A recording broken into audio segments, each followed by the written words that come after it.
Welcome to Nourishing the Mother, where inspired women talk about the journey of motherhood through the common thread of parenting, relationship, and sexuality as a path to consciousness. We keep our conversations honest, our experiences real, and our philosophies exploratory. We believe that in order to raise incredible humans, we first have to raise ourselves. We know that in order to rock the family, you've got to nourish the mother. If you are here, you care about paving a path of conscious and intentional motherhood, connected with yourself and your gifts, and also illuminating your children in theirs so we may raise more whole humans who can impact this world in a more humane way. If you desire to integrate this learning practically and supportively into your life, then Soul-Driven Motherhood is your space to go deeper. Head on over to nourishingthemother.com.au or follow any of the links on our socials for Soul-Driven Motherhood. We are Julie Tenner and Bridget Wood, and we're so grateful you're here. Hello and welcome to Nourishing the Mother. I'm Bridget Wood. And I'm Julie Tenner. And today we have a very special podcast where we are interviewing the very beautiful Bonnie Bliss, who is a somatic sexologist, pelvic wellness specialist, speaker and writer. And she is here to kick off our series that we are doing for the next month, which is all about body love and coming back to the deliciousness of your flesh. So we have the delicious Bonnie Bliss here. We would love for you to say hello before we just introduce you with your bio so everyone has context on where you're from. Hi, thank you so much for having me. I'm joining you from Melbourne today. Beautiful. So beautiful. So before we do that, we'd love to remind you to jump onto nourishingthemother.com.au, scroll on down to the red banner, drop in your email address, and once every so often we send you out the links for everything that your heart desires to dive deeper into, what we're at and where we're at, and you can pick and choose. We'd love to dive deeper. So nourishingthemother.com.au. So let's give everybody a little bit of a background on Bonnie. So Bonnie is a somatic sexologist, pleasure expert, and women's embodiment teacher based in Australia. She's obsessed with the power of pleasure when it comes to building resilience, feeling more confident in ourselves, enjoying our bodies, and having more fulfilling intimate experiences. She spent years feeling totally numb and disconnected from her body, thinking she was broken. At 25, she discovered that pleasure was a learnable skill and she wasn't stuck having boring sex forever. Hallelujah. Since then, she's taught thousands of people all over the world in adult sex education, embodiment, sexual wellness, and pleasure. Her main project is a 3-month program for women called Yoni Club, supporting you to release patterns of shame and numbness, expand your pleasure potential, and come home to your body. That is delicious, doesn't it? So what I just wanted to add to that was part of your about page, Bonnie, before we just ask you on, how you came to get here, which is a paragraph that says, I feel a deep sense of care and love for my body, and I feel empowered to communicate if something doesn't feel right to me. Shame doesn't get me like it used to, and I know how to use embodiment practices to support self-inquiry, access to pleasure, build sensitivity, and process my emotions to get myself out of feeling stuck. How did you come to getting there? Well, yeah, it's been a bit of a journey. Says in my bio, I was numb and disconnected for many, many years. The whole kind of maybe first 7 years or so that I was having sex, I didn't know what all the fuss was about. I was like, why are people even into this? I don't get it. Mm-hmm. I was, really not feeling a lot in my life generally. I didn't have access to a lot of pleasure. My idea of orgasm was just like 2 minutes with a vibrator, done, finished, feeling kind of drained and exhausted afterwards.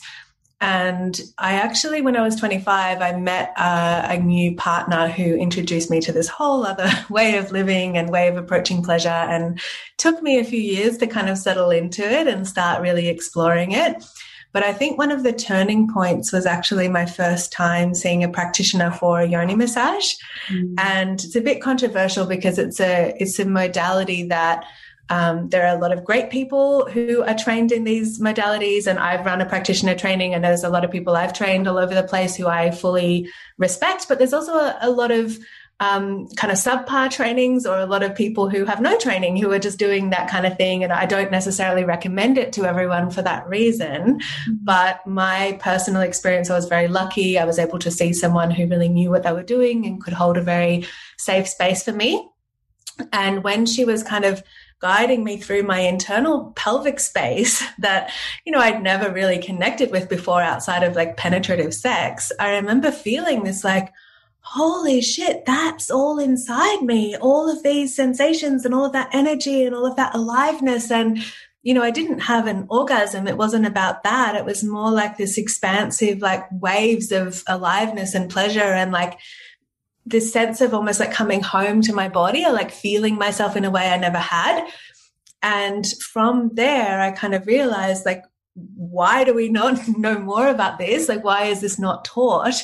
And that kind of sent me on this whole journey of exploration and training and practice. And that's kind of where I got into, that was kind of my portal into the work that I do now. And over time, like it doesn't happen overnight, right? It's not, you can't just snap your fingers and go from feeling really numb and out of your body and disconnected to like really deliciously alive and connected to pleasure. But I've kind of developed a method and a pathway for that to work over time based on my own experience and exploration. And what I found is that, pleasure is absolutely a learnable skill. It's not, I think a lot of the time in our culture, we think that we're stuck with the pleasure we currently experience. We kind of go like, this is how I orgasm, or this is what I feel when I have sex, or this is how I masturbate, and that's just how it is.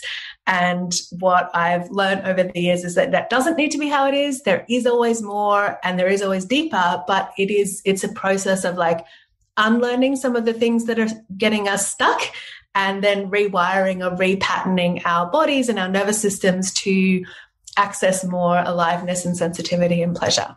I really love that you said it takes time, because I think that's often not a conversation that is around, even in the self-help world of which, we're all part of and choose to participate in, is do this course and there's a level of you're fixed, versus it's more like a continuous wave or a continuous cycle of, whoa, expansion, and then holy shit, I've lost it. And I just wondered, as I heard you speaking there, could you speak to the woman on that? Because that I see is quite disheartening for a lot of women, is they experience that, oh my gosh. And then it's almost like there's the counterbalancing contraction of, oh my God, it's gone, I've gone backwards. Do you see that? And how do you be with the women in that space? Yeah, it's absolutely like that. And that's definitely been part of my own journey. Like with every big expansion is a corresponding contraction. And that's just kind of how it goes. And I think what's important is that we need to see our pleasure and our relationship with our body and our relationship with intimacy with others and our relationship to self-pleasure as an ongoing, ever-evolving journey, in the same way that obviously many, of the women listening will be mothers, in the same way that motherhood is an ongoing, ever-evolving journey. You don't hit a wall and go, oh, well, I failed at this today. It's like, well, this was a little bit tricky and now I'm going to try to do it this way next time. And, it's an ongoing journey. And the problem is that we've basically been sold this idea that pleasure and sexuality is a quick fix, that you just go to you buy a sex toy, or you do a thing, or you have to, your partner needs to stimulate you differently, or you've just got to go harder and faster, or you just get these techniques and you do the thing and that's how it works. And we all know that on a deeper level that's not true. And we don't see other things in our, like, that with motherhood, it's not done. You don't get motherhood done, right? It's an ever evolving, ongoing journey. And, it's the same thing as long as we have a body and as long as we are relating intimately with ourselves or others, that will be an ongoing, ever evolving journey with its own ups and downs. And we need to see it in that way and not expect the quick fix and not turn it into like a commodity, like I have this, something I talk about a bit in my work is like people get really into what I'm calling vaginal consumerism. It's this like, about That's a great Right. Like, I've just got to buy all this stuff from my vagina. Like, I've got a jade egg, I got a wand, I bought all the things. So like, why isn't it working? And I'm like, oh, it's not about buying the things. It's about creating the relationship over time, right? It's a very masculine kind of approach of like getting it done and fixing and having a mission and an outcome. And Exactly. But of course, that's how we're programmed, right? I was thinking, talking about like, the Dolly magazine that we looked at when we were 10 that talked about, oral sex or, whatever it was always, the 5 tips to and make him come. Yeah.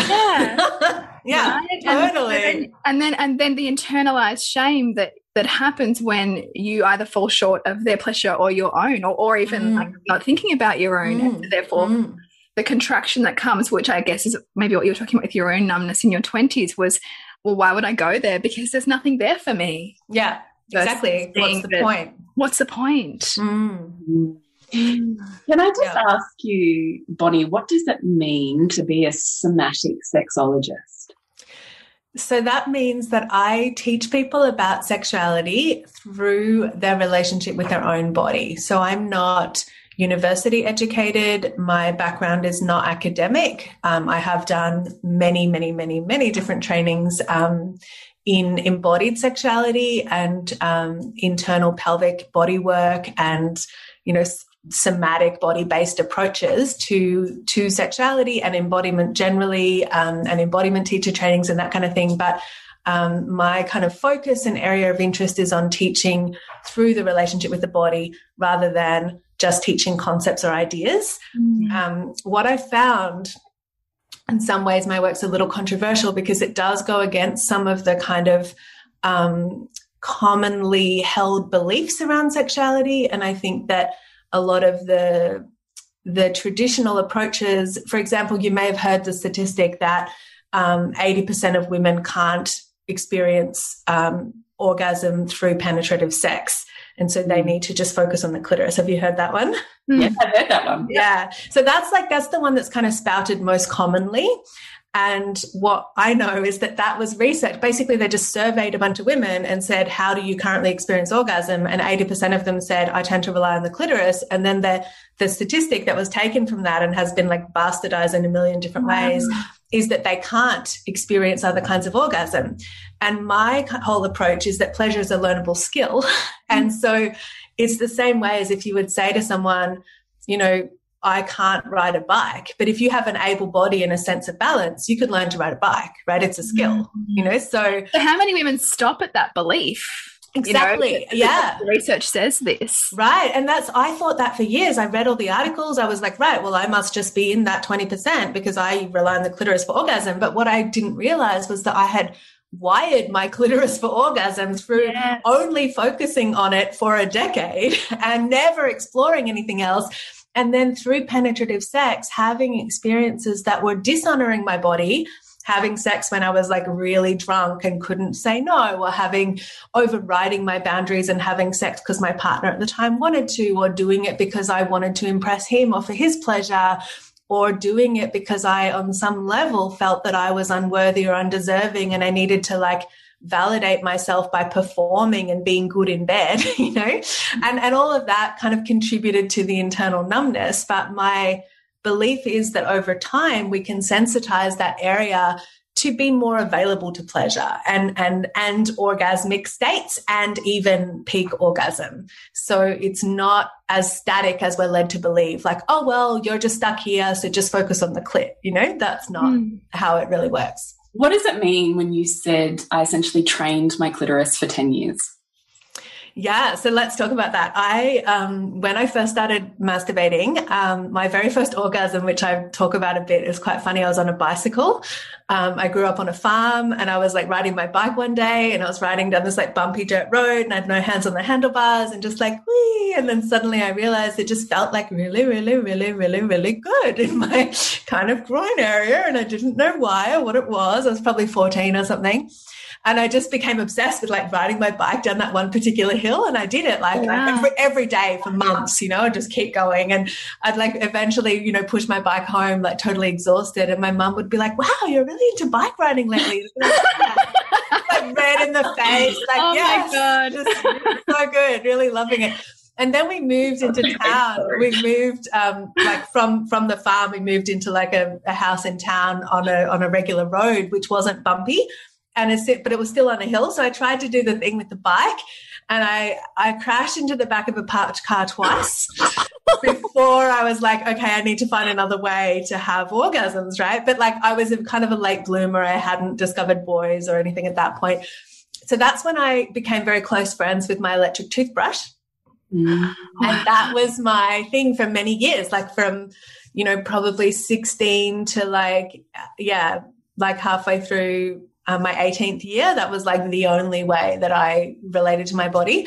And I would just get the toothbrush, jam it onto my clit as hard as I could, turn it on, and just like, and like contract my whole body and tense everything and contract and squeeze and tense and tense and tense and tense and hold everything, and then have a explosive orgasm. And that was literally just that was my wiring, right? That was just like focusing on that. It's the same way if you were born with two normal functional hands, and one hand you did everything with, and you picked things up and you learnt to write and draw and lift things and move stuff and paint and everything, and the other hand you never used. What would that hand be like, the one that you never used? It'd be like pretty numb and like not very functional. I feel like it's like that for a lot of us with our pleasure. It's like when we just wire it to one particular little zone. Of course, the clitoris is amazing and I love it and has so many nerve endings and it's awesome. But if we only focus on it and not the rest of the pelvis, I'm particularly obsessed with cervical pleasure personally, but, there's lots of pleasure everywhere that's available. But also the other thing that I'm really into that I think isn't talked about enough is like whole body pleasure, like your whole body is a sexual and sensual organ, and we can experience pleasure in our day, in our life, in a way that's not even sexual, that can still feel like amazing. And like I've experienced pleasure from just like looking at a tree that's been like more profound than a lot of the orgasms I've had in my life, Yeah, totally. Can I ask you or just to extrapolate out what it means when you say orgasms that left you exhausted? Yeah. So for me, the way that I was having clitoral orgasms with the electric toothbrush or later with a vibrator, I'm not saying there's anything wrong with using vibrators, but the way that I was using them was very like I just focus on that one place and I contract and squeeze and tense everything to like squeeze the orgasm out. And in that experience, I wasn't connected to my body, right? Like I was just so focused on the goal, just trying to make the thing happen, that I wasn't feeling myself. I wasn't enjoying the journey. I wasn't like, oh, this is really lovely and I feel good. It was just like, got to squeeze out the orgasm. And for me, that kind of orgasm afterwards, I feel drained, I feel flat, I feel exhausted. It feels almost disappointing. It's like there's that build up, and then and then it's like, afterwards I disconnect a bit. And if I have that kind of orgasm with a partner, I shut down emotionally towards them. There's this feeling of like, I'm done, get over there, leave me alone. So it's almost like this, it's very contraction based, and it's almost like transactional. Like I've got to get my orgasm, and now I've had the thing for 3 seconds, and now I'm like disconnected from myself. And I want more than that when it comes to pleasure. That's not ultimately fulfilling me. What does it mean to have pleasure through your whole pelvis? Well, the whole pelvic floor and different parts of the pelvis can be super pleasurable, right? Or can have a sense of aliveness and well-being there. And the tricky thing is that a lot of us, in the way that we live, in the culture we live in, we can be quite disconnected from the pelvis. Like we're sitting down a lot, which our bodies are not designed to do. We're not moving them in the way that they're designed to do. Technically, like our bodies are designed to squat when we use the toilet, right? And to move in very different ways, the way that our bodies have evolved. So what that means is that for many of us, we have this kind of chronic pelvic tension patterns that are just there ongoingly because of our lifestyle, because of stress, because of like low grade stress or anxiety or, busyness. and because of the way that we move and sit and exist in the world. And that contributes to these tension patterns that block blood flow. And when blood flow is blocked, that also blocks sensitivity, which blocks pleasure, which blocks orgasm. So when we, a lot of what the work that I teach in my course is like using a glass wand. I mean, there's lots of ways you can, shift your relationship with your pelvis, and some of them don't need to be internal, but they can just be like moving your pelvis, right? Like doing hip circles and wiggling it and moving with a focus on your pelvis just to connect with it more. And that's going to bring more blood flow. But something I teach really specifically is like using a wand internally to like massage the pelvic floor and the G spot and the A spot and the cervix and these like potential pleasure zones, and just to like bring more blood flow and sensitivity, but also to kind of train those areas to experience more pleasure and aliveness as well. It's really beautiful. I know that we're totally off topic because what we wanted to talk about was body image in the bedroom. A very interesting segue. Yes. I have one more question for you before we actually do get to our topic at hand. Is that all right? Yes. So I have a vaginal prolapse that occurred from my 4th pregnancy. And I know that there's I wouldn't say large, but I know that there's a collection of women who listen to this podcast who also have prolapses of various sorts, and it is still greatly shrouded in shame and secrecy, and nobody talks about it or wants to. There's a huge amount of stigma of, well, now is my pussy ugly? Can I even love it again? What does it mean? I don't know. I'm still, as you talk about with the journey of the body, I will, I think, forever be on a journey with my vagina. And prolapse for me now is very much part of that journey. So I just wondered if you had much experience in that area, what it meant when you're talking about whole pelvis pleasure, or I don't know, just anything that you had on that. Yeah. So obviously prolapse is really common after birth, and prolapse can be, they talk about it as like pelvic organ prolapse, but it can be obviously the cervix, but also the bladder can prolapse and the rectum can prolapse. And there's a lot of different schools of thought around what can be done about it. In Australia, we've been through a really huge process with, I don't know if you know about the pelvic mesh implants and the Johnson & Johnson, and how that ended up being the most massive, terrible disaster for women. And a lot of women kind of trusted their medical professionals and got those pelvic mesh implants because of their prolapse, and then later, found out that actually that was incorrect and it shouldn't have even been released, and they can't ever get that mesh removed. And a lot of those women are in intense, chronic, ongoing pain that can never be shifted. And there have been lawsuits, and a lot of them have been paid out. But I don't think any amount of money is worth being in infinite chronic pain for the rest of your life. And so I can't be seen to be giving medical advice. No, sorry, I wasn't after that. More just from the context of the work of the pelvis, totally, and image, and no, for sure. But I'm just saying, I do get angry when I hear about those kind of medical approaches, because it's obviously not okay. And my interest in this is approaching it more from that body-based perspective of relating with it. And part of that is going to be being with the my body doesn't function in the way that it used to, and I have emotions about that, and that's okay, and this is the reality of what's happening right now. And then creating a relationship with it as it is right now. And part of that is that there's lots of things you can do around pelvic movement and awareness. The internal work I found is really helpful for that. Doing your own gentle internal wand work and exploration. And even, have you heard of Arvigo therapy? No, I haven't. It's Mayan abdominal massage. It's a gentle external pelvic massage that can support the ligaments supporting the uterus. It can help them to kind of come into a bit more balance, especially after birth, or if things are not in their optimal position. It kind of works on supporting the uterus to find its optimal happy position. And and that can be quite helpful with prolapse as well. What did you say it was called again?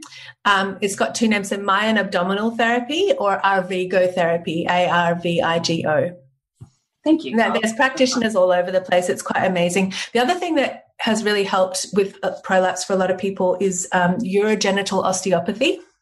And there's an osteo who I send a lot of people to who I actually met. I did a urogenital osteo training. I'm not an osteopath, but I was allowed to do this, little section of osteo training with internal pelvic body work for like really specific pelvic issues. And what I know is people who are proper osteos who are trained in that are amazing with prolapse. But a lot of osteos don't do internal work. So, yeah.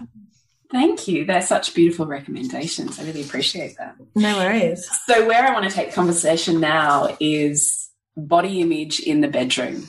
So there's this beautiful post of yours. I'll show you. We're streaming into Sort of Motherhood, so you'll see that's that photo. So it's a photo of a woman pulling down her undies, and you can see her tiger stripes or stretch marks, and they're covered in what looks like glitter. So I'm just going to hang on, I wanted to read. Where did it go? This is Bonnie writing. There have been times I've been so damn scared of being seen naked that I've avoided intimacy completely, or still gone through it, but from a place of being pretty shut down and disconnected. I'm pretty passionate about unraveling what gets in the way of women having fulfilling intimacy.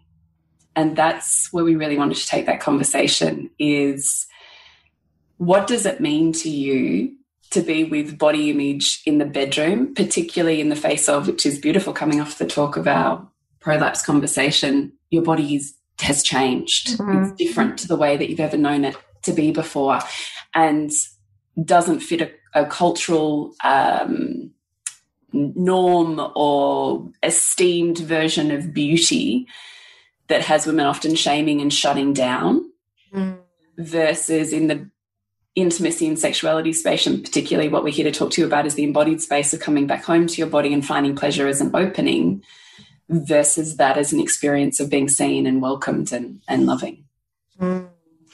Yeah, body image in the bedroom has been something I've navigated quite a lot. I'm not a mother, but my body has changed a lot over the years. I recently turned 37, so I'm noticing, age is a thing. Like I am actually I think I've just reached that point where I'm like, I am getting older. Like my body is aging. Like I don't know how I didn't quite connect the dots before, but I've reached that point where I'm like, age is legitimately a thing. And I'm noticing it. And my body's also changed. My weight tends to fluctuate quite a lot due to stress levels and different health issues and stuff I'm navigating. And I really relate to that. This is very different to how it used to be. And I know that's, I work with a lot of mothers and I know that's a big thing. It's my body is profoundly different to how it used to be, and it may not ever be how it used to be again. And there are quite a few different ways of like unpacking that and navigating it. I think for me, I'm really interested in this holistic approach to things. It's not like, well, here's your quick fix. It's like, okay, let's zoom out and look at that from 7 different angles and see what's really happening. And I think one of the things that kind of the foundational things that can't be ignored is that we live in a culture that tells us how our bodies are supposed to look. And that tells us that anything that doesn't fit into that is wrong, bad, ugly, not enough. And a lot of that comes from, patriarchal standards of women's bodies, right? I'm going to tell you an example of when I was younger. So I wasn't raised, my parents divorced when I was young, and I would see my father on school holidays. And I remember one time I hadn't seen him for a few months. I went to see him for the school holidays. I got out of the car and I went to give him a hug. And at that point, I was probably 15 or 16. I was not a particularly large teenager, had a little bit of puppy fat, as you do. And, I went out, got out of the car and went to give him a hug. And he kind of pulled me back from his body and he looked me up and down and he said, "You know what, Bonnie?" And I said, "What?" And he said, "You're getting fat." And you know what? And I said, "What, Dad?" And he said, "Men don't like fat women."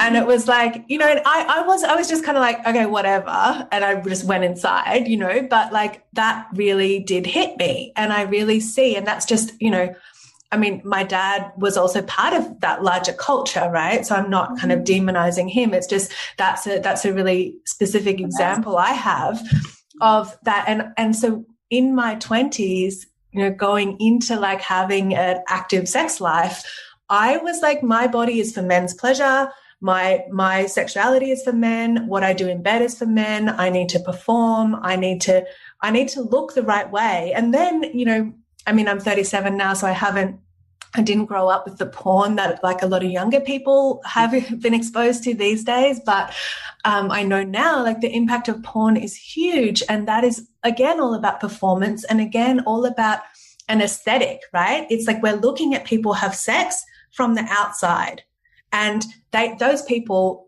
genuinely don't love each other. They're not in a relationship.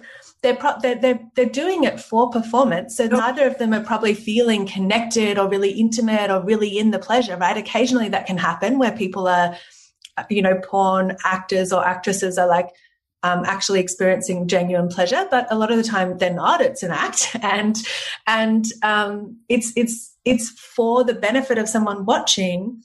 And then the industry has made it so that there's more and more intense experiences of porn that people keep getting subjected to because we're more and more disconnected and desensitized, and we need to watch more and more really screwed up, dodgy things to kind of get that same rush of dopamine. So all of that has created this very perfect storm around performance, around sex being for, you know, for heterosexual people, sex being for the man's benefit or sex being about what it looks like.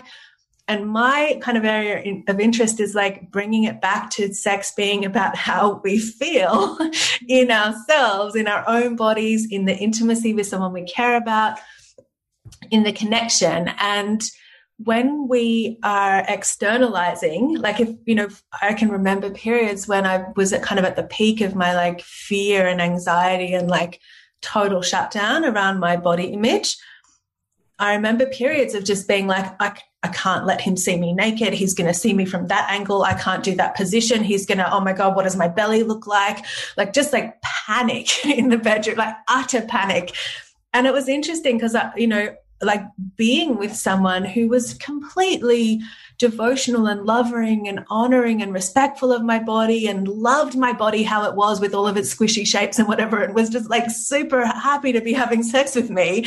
But I was just in that like panic. And part of it was related to, you know, there was one relationship I've been in where that partner was really critical of my body, and that created almost like a trauma around body image in the bedroom. I remember him saying like, I'm less attracted to you since you've gained weight and I just, you know, don't really want to have sex with you. And that was like really confronting for me. But even, you know, just noticing the patterns going on in my own head was really confronting, and it really blocked me from all pleasure because I was obsessing over what it looked like from the outside. So my kind of focus these days is like just feeling my own pleasure and feeling the intimacy and the connection with the person that I love. And that has been the thing that massively healed my body image. You know, it's noticing the patterns that are there, noticing the stories, but having the tools to come back to your body and back to your pleasure and back to the connection, because that's actually what's sexy, you know? And ultimately, like, I don't want to be with someone who thinks that sexy is about how I look or the positions I can top my body into. Like that, I just don't want to relate with someone like that, you know? If someone thinks that that's the definition of what sexy is or what a turn on is or what intimacy is, I'm not into that, you know? Mm-hmm. Oh, there's so many questions I want to ask you about. I'm going to start with, so Bonnie back then, who is in that internal panic, which in many ways is disparate from, in inverted commas, the reality of her partner and his internal world. I think there's many of us that can relate to being exactly in that dynamic. What is it that she needed to know and hear that if you could go back as the ghost of Christmas past or as the mentor or whatever, that you would like to implant into her or show her to move through? I think for me, the big theme has always been around worthiness. You know, like there is nothing you need to do to be worthy or deserving of feeling good. You don't need to prove yourself. You don't need to do a certain thing, perform in a certain way, look a certain way, conform to some kind of society's ideal of what you should be or do or look like in order to be worthy of feeling good, in order to be worthy of delicious intimacy, in order to be worthy of being loved, you know. So much of my life, I thought I needed to do all of these things to feel worthy of existing. And that's I read a term for this the other day, internalized capitalism. You know, the idea that you should feel guilty for resting, you need to hustle at all costs, you need to get it all done, you have to do everything and then you can rest. Your worthiness is directly dependent on your production, your output. You know, that's a symptom of the culture we live in, and I'm not really here for it. How do you think you back then, or women who find themselves in that place, can work on their sense of worthiness? Because we totally and utterly support and agree with what you're saying, but I also think that can feel quite etheric for women that are not there. They're like, but I don't feel worthy. Like, I don't even know how to. What do you think the steps are to that? Yeah, so I think just the awareness that that's where you're at is super important. Just like right now, I feel really unworthy and I feel like I'm not sure how I would shift that. You know, just really acknowledging where you are, I think, is foundational to moving anywhere, because when we don't allow ourselves to be where we are, then we can't really shift anything. You know, so just accept it's okay that you are where you are. You are where you are because of the experiences you've had and the world you live in and the things that have happened and the stories you've believed. And that's all very normal and it's okay. And there's nothing wrong with that, because also, like, we kind of want to work on removing the shame. And a lot of the time we shame ourselves for things that are really normal and or believing things that everyone has told us forever, you know? So it's like, it's normal that we believe that. It's normal that we feel this way given the world we live in. So accepting where you are. And then for me, this is where pleasure comes in. And this is why I'm so obsessed with pleasure, because we're not trying to connect with a sense of worthiness from like external sources, from like getting it from someone else or getting it from society or getting it from, you know, some concept that's a bit abstract. It's feeling it from the inside. And when I connect with a sense of aliveness in my own body, or when I move my body and feel good, when like something that I do sometimes, because worthiness is like kind of one of my larger themes that comes up, when I notice that I feel a bit unworthy or I want to feel more of that like deserving and openness to you know, enjoy my life, I'll move my body with a sense of like inviting in worthiness, you know, like how does my body want to move if I was like welcoming in, I deserve to feel good, I deserve good things, like how can I, you know, welcome that in through my body and kind of let my body be an instrument of worthiness in a way. But the main foundation of that is just bringing pleasure into your world, pleasure in your day, pleasure in how you move your body, pleasure in how you engage with your senses, pleasure in how you open to joy from just, you know, witnessing your children play or being with your family or your loved ones, like pleasure, sensual pleasure, pleasure from touching your body, pleasure from moving your body, and then also pleasure from your connection with your sexuality or your self-pleasure or your intimacy with a partner if you're open for that. But that part of it, you know, the sexual intimacy, self-pleasure part is only one part of this kind of infinite ocean of pleasure that we can tap into in our days in a way that it's not like another thing to do, right? It's just something that brings us little sparks of aliveness or joy as we already go through our day. So for the woman, like you had photographed in that beautiful image of, you know, she's staying there, she has the tiger stripes of motherhood, her breasts are different, who knows, and her partner sees her as sexy and beautiful, but she doesn't. How do you, what would be your advice for a woman starting at that place of I want to see myself the way that he sees me, but I can't. Yeah. So probably the main practice, like for me, the part of my body that I have most judged is absolutely my belly. And I've done a lot of work on reclaiming that part of me through my awareness, through my connection with it, and through my touch. So what I really recommend is, because we'll usually have it's certain parts of our bodies that we judge, right? Sometimes it's the whole thing, but a lot of the time we can really kind of zoom in and be like, you know what, I just really struggle with like my belly and my butt or whatever it is. So connecting with those parts of you especially, and giving them a lot of loving attention. And, you know, like I touch my belly a lot these days. Like I'm touching it right now. I touch it when I'm lying in bed. I was, watching Netflix last night, and I just had my like hands tucked into my tights, and I was just like holding my belly, you know, as a comfort thing, but also as a connection thing, and as a reminder to not abandon that part of my body.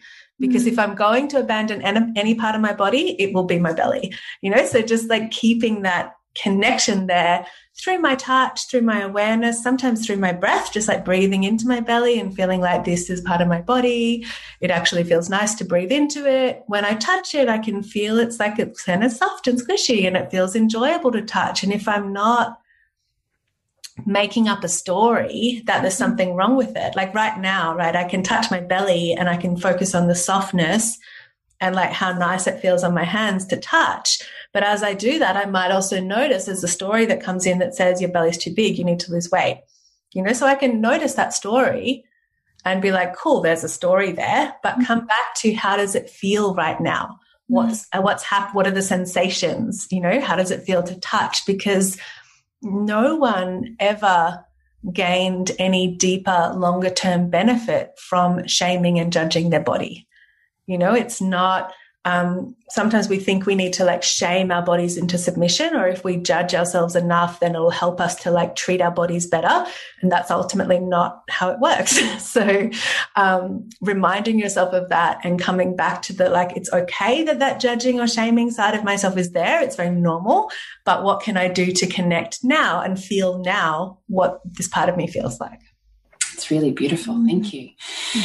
I just had another question that you touched on before for the partner that's like, you know, babe, I'm not attracted to you anymore. That situation is like not working for me.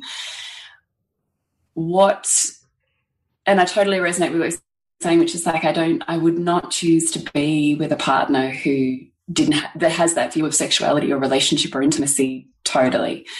But what if you are married to that partner and you've just had a baby with that partner? And you're not ready to say goodbye to that relationship, but you also can't be with that. What would be your advice there? That's a good one.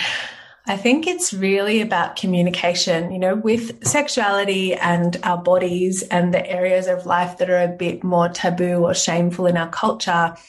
Sometimes we think things are just supposed to magically flow, and we don't really have a reference point for talking about it. You know, this is a theme in the whole situation with consent in Australia right now. People are all saying like, oh, consent is just going to ruin the mood. And it's like, you know what? If getting consent ruins the mood, then you were the only person who was in the mood in the first place, you know? It's not. So we need to normalize having these conversations and having the conversations about your body image, about the kind of sex you want to be having or not having, about your relationship to pleasure, about, you know, it's the same as like the sticky conversations about parenting, right? Having different parenting styles and needing to navigate that. And in parenthood, that's something that people are generally or mostly up for having those conversations, because you're kind of confronted with it every day. Like, oh, I want to parent this way and you want to parent that way. How do we, you know, what is going to be a balance for us, or what is going to be best for our child? And I think it's the same thing with a relationship, seeing the relationship as something that needs ongoing nurturing and care and respect. And that's going to need to have, you know, conversations about it. And some of those conversations might be hard. It might be hard to say, you know what, babe, like I'm really struggling with body image right now, and I'm really it's really debilitating. And I notice that I'm shaming myself a lot and I'm feeling like I'm a bad person. And it's making me feel like sometimes I don't want to exist. You know, this is how it's been for me sometimes, right? Just like I'm believing that how my body looks makes me fundamentally unworthy. And that is, and that's not a fact, you know, that's not true. But it's a story I'm holding and it's really impacting me. Can we talk about it and find ways to help me to feel safe in our relating? Because I know that, you know, you have these opinions about it, but I also need to feel safe. And you judging or shaming my body isn't going to help me to treat my body better, feel safer in my body, or feel more open to intimacy with you. So, you know, let's find a way forward. Part of that can also be education. You know, like I follow a lot of people on Instagram who share a lot of body positivity stuff, and just realizing the extent to which we have been brainwashed by the media about what our bodies should look like, and about, you know, we're not allowed to age, we're not allowed to have our bodies change after birth, you need to lose the baby weight straight away, all of that stuff. Just noticing the conditioning around it, and maybe even introducing that concept to a partner and saying, you know, hey, here's some research about this, or here's an article, or would you be open to have a conversation about this? Or, and this is probably a larger thing, going to therapy together. You know, if you feel like there's something really glitchy in your relationship where you're regularly feeling a bit emotionally unsafe or not cared for or not comfortable, I absolutely recommend like really good couples therapy. You know, I think there's no shame in therapy. I think there are people who are trained to support us to work through these things and create a safe space. And when it's something that is quite triggering, like it can be for body image, and I know it has been for me, it's really good to just have someone there to support you to navigate it, you know, because I've had that stuff come up with a partner where I've just kind of been like, you hate me because my body looks this way, or you want to end the relationship because my body looks this way. And that wasn't the reality, you know, that was a story that I made up, but I was so in it that I couldn't see anything else. And that was like really hard to then have a healthy conversation about it, you know. But being able to go to a therapist who can help you kind of unpack things, that can really make a difference. Thank you. It's such a beautiful response. Really appreciate that. So before we move into our 3 quick fire questions, is there anything you want to touch on, Bridgie? Oh, there's just so much there. I've got a few notes, but pretty much covered it all, actually. A lot of it, that piece around the narrative too, I thought was beautiful, because recognizing how big that shame narrative can be, and then the practice of being in the body to change it, like rather than kind of like trying to counteract it with your mind again, to actually come back to putting your own hands on your body. Like it seems like it's such a simple thing, but actually how often do we forget to do that? Like to forget to actually have our hands on our body. Yeah, we always want to think our way out of our problems, right? It's like that. I think it's like that old Einstein quote that's like, the problem can't be solved at the level of thinking that created it. You know, it's like you can't effort your way into connection with yourself. Yes. Yeah. Yes. So we do. Sorry, Julie, go. No, I was going to say, did you have anything else, Bridge? Because then I just wanted to check in if Bonnie had anything before we wrap up today that you just wanted to leave our listeners with. No, Bonnie, what do you have anything else? You know, I think just the main message that I generally have around all of this is that you're not broken. There's nothing wrong with you. You know, you can create a deeper connection with your body and your pleasure and your intimacy, but you need to look at it in the same way that you look at an ongoing journey of parenting or an ongoing journey of a relationship. You know, it is a relationship. Your relationship with yourself is a relationship.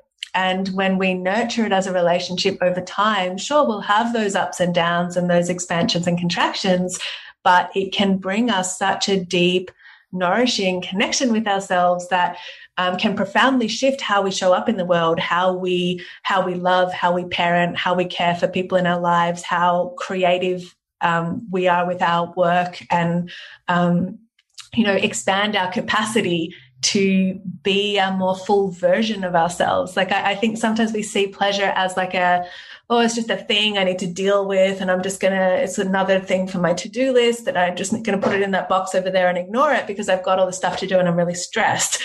But when we actually bring pleasure into our lives in really simple ways that don't need to take lots of time away from what we're doing, then we have more energy for our kids. We're more focused. We're more present with ourselves. We feel like we're living our lives rather than just being on autopilot. And that's what I think is really valuable. And it's not really spoken about enough with pleasure. Like, it's not a separate little thing that you need to deal with. It's like, it can be, you can live your life in a way that integrates pleasure even when you're super stressed and you have a lot on. Really beautiful reminder. I love that.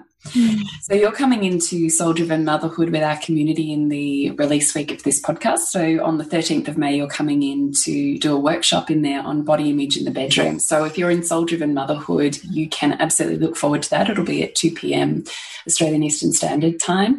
If you're not in Soul-Driven Motherhood and you would love to be part of this conversation, then please head over to nourishingthemother.com.au, Nourish the Mother on Facebook or Instagram, and you will be able to find a very quick link to jump into Soul-Driven Motherhood and catch Bonnie Bliss on Thursday, the 13th of May at 2 p.m. So, Bonnie, we usually, with every podcast interview that we have 3 quick-fire questions that we ask because they're deeply insightful and often really beautiful, just conversations. So are you okay if we hit off with those? Sure. So I'll do it first on Bridgie, then do you want to take off from there? Sure, yeah. So the first question we have is that we're big on our wounds being experiences that have been deep or hard for us to traverse in our lifetime, but we've consequently gone through a cycle of healing or insight and integration with, and from the wound we've created some wisdom which we now deeply love or use in our life. And so we're wondering, is there a moment in your life that you would feel open to sharing that you yourself have experienced a wound and what that was, and that it's turned into wisdom and what that is, and what the journey was in between? Yeah, so there was a relationship that I was in where I kind of jumped into that relationship because I made it about him. I made everything I was feeling about him. I kind of outsourced my pleasure to him. I decided that all the good, juicy, amazing things I was feeling at the beginning of the relationship were because of him. And I kind of made that the driving force and decided that we are meant to be together and this is the ultimate partnership. But and that relationship inevitably ended and was not the right thing for me, and was very devastating and full on, because I had kind of decided that this was the ultimate partner for me because of how I felt. And the thing that the wisdom I gained from that was that I don't need to outsource my pleasure to someone else, and my connection with myself and all of that joy and magic and beautiful things that we can feel in relationship.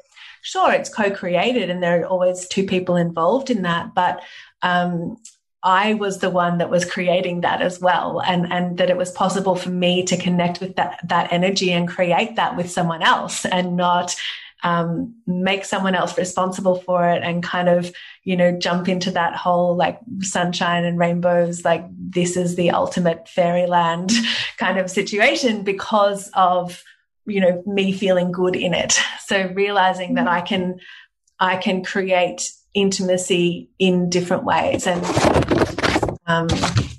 does that make sense? Yeah. That really does. Thank you. Now, we also love to find out from you and from all of our special guests the book that you would, if you could, have everyone read in their lifetime, or that have been most influential to you that you would love to gift. Yeah, I think one book, because all of my work is with women, so I think about books for women. The one book that I recommend a lot is The Wild Woman's Way by Michaela Boehm, who's a teacher of mine who I've worked really closely with over the last 7 years or so. And she recently released this book maybe 2 years ago. And I'm just like, this book is really great. And it has just a lot of the foundational stuff that I personally work with. But I'm also a fan of I'm actually at the moment reading Sarah Wilson's book called This One Wild and Precious Life. And that's quite amazing. It's talking about where we are in the world at the moment and how we can live in a way that's more in alignment with what the earth needs, and how we can navigate being in these like really tumultuous times without overriding or avoiding or pretending it's not happening. Thank you. And if you could have a billboard anywhere on a superhighway, what would it say? I love that question. There is nothing you need to do in order to be worthy of feeling amazing and enjoying your life. Oh, that's so good. It's so good. Oh, Bonnie, what a delight it has been to speak to you. You have just an absolutely hypnotic voice and speak with such wisdom that I really feel it in my bones. So thank you. It's really felt like a blessing to traverse so many conversations in here and to have the opportunity to dive deeper with you in soul-driven motherhood, but also through your offerings. So we'd love for you to share where people can connect with you, find you, and join your current offerings. So my website is bonniebliss.co, and that's Bonnie with an IE, and there you'll find all of my things. And at the moment, my 3-month training Yoni Club is open until the 20th of May. And that is an epic trauma-informed 3-month sexual wellness journey for women, designed to support you to feel confident in your body, to expand your pleasure potential, to release patterns of numbness and shame, and to go on a journey with a whole bunch of incredible women and guest teachers and support. And that's my baby. We've had about 1,500 women through the program in the last 3 years, and it's my absolute joy to share it. And would love you to check it out if you're inspired. But there's a bunch of free offerings as well, always through my website, workshops and trainings and all kinds of juicy things. So check it out. Thank you. And are you on socials? I am. So my Instagram is the same as my website, bonniebliss.co. And on Facebook, I have a page, but I don't really post there. We usually pick a platform, don't we? Yeah. So we will make sure we have all of your links in the show notes. So you are more than welcome to scroll into the show notes and connect through there. Yes. So thank you so much, Bonnie. And yes, remember to nourish the woman, to rock the family. And we'll see you next week when we continue to peel back the layers on your mothering journey. Thank you so much for listening. We literally couldn't do this without you. Please share this podcast with anyone you think it would be medicine for. And if you're ready to ask, in what ways can I show up more fully, live more meaningfully, parent more wholly, and love more unconditionally? How can I mine the wisdom from the experiences of my life and expand into those challenges? Then you're a soul-driven, heart-led mama who's ready for conversations and a community that supports her journey. Come join Soul Driven Motherhood. We'd love to have you. And if you feel like giving back a little to this free content, please rate us on iTunes or Facebook, all of which helps the podcast reach more mamas who need this type of tonic for the soul.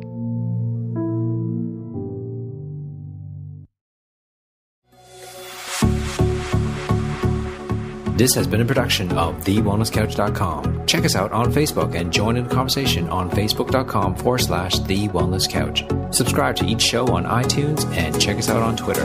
The Wellness Couch, streaming wellness into your lives. Whilst the Wellness Couch presenter endeavor to provide accurate and helpful information to their listeners, these podcasts cannot take into account individual circumstances and are not intended to be a substitute for health and medical advice from a qualified health professional. You should always seek the advice of a qualified health professional before acting on any of the information provided by any of the Wellness Couch podcasts.